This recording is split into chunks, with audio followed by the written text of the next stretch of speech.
তো আমাদের অঙ্কন প্রতিযোগিতা শুরু হয়ে গেছে। অনুপদা আমাদের খুব ভালোভাবে শান্তভাবে পরিচালনা করছে মাইকে। ডাক্তার অনুপ বিশ্বাস না, দাদার সাথে আমরা এখন একটু কথা বলে নেবো। দাদা, তুমি সকাল থেকে পরিচালনা করছো, তো আমাদের দুর্গাথান কমিটির পক্ষ থেকে তুমি কিছু বলো। নমস্কার সকল দর্শক এবং শ্রোতাদের। আমরা আমাদের এই লেনিনগড় এ ব্লক দুর্গাথান পূজা কমিটির এবছর আমাদের 15তম বর্ষে আমরা পদার্পণ করেছি। আমরা এই 2025 সালের 15তম বর্ষের শারদীয় শুভেচ্ছা, অভিনন্দন, প্রীতি ভালোবাসা জানাই সমস্ত দর্শক এবং আমার এলাকার সমস্ত অধিবাসীবৃন্দকে এবং প্রশাসনিক ব্যবস্থাপনায় যারা রয়েছেন, আমাদের পঞ্চায়েত সদস্যরা রয়েছেন, তাদের আমরা অভিনন্দন জানাই এবং শ্রদ্ধা জানাই। আর আমরা প্রতি বছর যেমন বিভিন্ন কেবলমাত্র পুজো শ্রদ্ধা ভক্তি নয়, কেবলমাত্র আমরা পুজো পার্বণে সময় কাটাই না, আমরা আমাদের বিভিন্ন রকম সাংস্কৃতিক অনুষ্ঠান এর মাধ্যমে আমরা চেষ্টা করি আমাদের এই দুর্গোৎসব বা শারদীয় উৎসবকে আমরা উদযাপন করার জন্যে, আমরা সেলিব্রেট করার জন্যে আমরা চেষ্টা করি। তো আমাদের উদ্দেশ্য শুধু একটা নয়, আমাদের বিভিন্ন রকম উদ্দেশ্য। যেমন আজকালকার সময়ে আমরা বাচ্চাদেরকে কেবল উচ্চশিক্ষিত করে বড় করে তোলাটা বড় ব্যাপার নয়, তাদের মানসিক বিকাশটাও একটা বড় ব্যাপার। আজকালকার সময় একটা বড় চ্যালেঞ্জ। আজকালকার বাচ্চারা বিভিন্ন দিকে বিভিন্ন রকম খারাপ নেশা, বিভিন্ন রকম দিকে খারাপ দিকে তারা চলে যাওয়ার সম্ভাবনা অনেক বেশি রয়েছে এবং যাচ্ছে।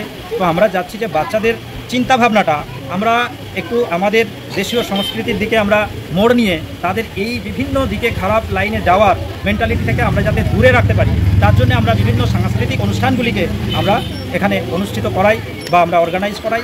যেমন তার মধ্যে রয়েছে এই বসে আঁকো প্রতিযোগিতা এবং আমাদের সান্ধ্যকালীন যে বিভিন্ন রকম অনুষ্ঠানগুলি থাকে, তার মধ্যে কুইজ কন্টেস্ট থাকবে। আমরা 2-4টি প্রশ্ন, যেগুলো অনেক জানা অজানা থাকে, প্রশ্নটা বড় কথা নয়, আজকালকার কম্পিউটার গুগলের যুগে 2-4টে প্রশ্ন হয়তো বাচ্চারা আমাদের থেকে অনেক বেশি জানে। 1 সেকেন্ড মানে ফ্র্যাকশন অফ সেকেন্ডের মধ্যে যে কোনো প্রশ্নের উত্তর পাওয়া যায়, কিন্তু সেটা বড় কথা নয়। বড় কথা হচ্ছে আমরা এখানে মঞ্চে দাঁড়িয়ে বাচ্চাদের মঞ্চে ডেকে দুটো কথা বলি এবং সে বলার সাহস তার মনে জাগে, সে যাতে মানুষের সামনে দুটো কথা বলতে পারে, আগামী দিনে তারা বড় কোনো পদে যেতে পারে, বড় কোনো পজিশনে রাজনৈতিক বা কোনো সরকারি অধিকারী হতে পারে। সেই জায়গায় গিয়ে তার যে প্রেজেন্টেশন, স্টেজ প্রেজেন্টেশনের যে মেন্টালিটি এবং ক্ষমতাটা তৈরি হয়, তার জন্য আমরা এই অনুষ্ঠানগুলো করি এবং তারা আমাদের দেশীয় সংস্কৃতিকে ভুলে না যায়, তার জন্য আমাদের সর্বদা আমরা প্রচেষ্ট থাকি। এই বলে আমি শারদীয়র আরেকবার সকলকে শ্রদ্ধা এবং সকলকে প্রীতি ও শুভেচ্ছা জানিয়ে আমি আমার বক্তব্য শেষ করছি। তো অনুপদাকে ধন্যবাদ জানাই, অনুপদাকে সুস্থভাবে শান্তভাবে পরিচালনা করার জন্যে। তো অনুপদা এইভাবে পরিচালনা করতে থাকুক, আগামী দিনের আরও অনুষ্ঠান, সেটাই আমরা চাই।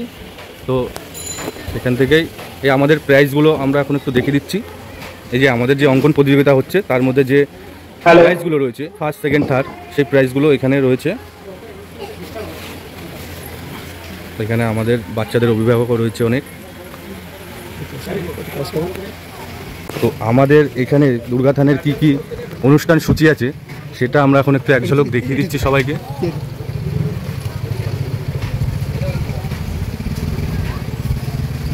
এখানে পঞ্চমী থেকে বিজয়া দশমী পর্যন্ত কি কি অনুষ্ঠান আমাদের এখানে হবে, সেটা এখানে ভালো করে দেওয়া আছে।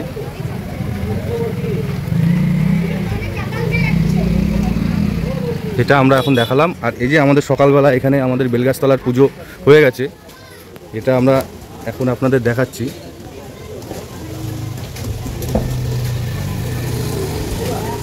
তো এই বেলগাছতলার অনুষ্ঠান পুজো হওয়ার পরে, বেলগাছতলার পুজোর হওয়ার পরেই আমাদের যে বসে আঁকা প্রতিযোগিতা হওয়ার কথা ছিল, সেটাই এখন শুরু হয়ে গেছে।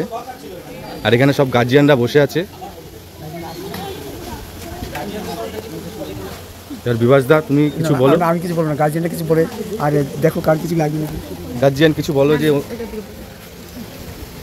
কিছু বলো। সবাইকে শারদীয়ার প্রীতি শুভেচ্ছা ও অভিনন্দন জানিয়ে আমাদের ভিডিও আমরা এখানে শেষ করব।